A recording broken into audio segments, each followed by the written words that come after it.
যদি সাহায্য টাহায্য করেন স্যার, আমি অনেকদিন ধরে কিছু খাওয়া দাওয়া করতেছি না, খুব অসহায় মানুষ, একটু সাহায্য করেন। ভাই আমি করতে পারি, কিন্তু আমার একটা শর্ত আছে।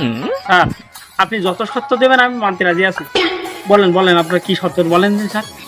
500 টাকা দিতেছি, ছেলের জন্য সাহায্য দিলে দোয়া করবো, এই চকচকা টাকা দেবেন।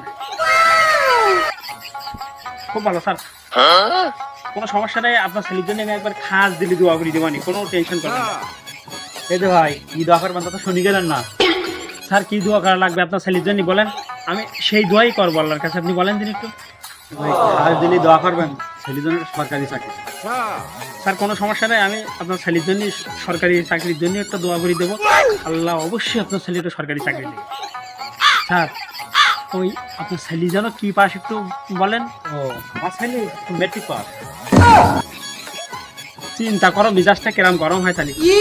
আমি বেচারা অনার্স পাস করি, ভিক্ষা করি বেড়াতেছি।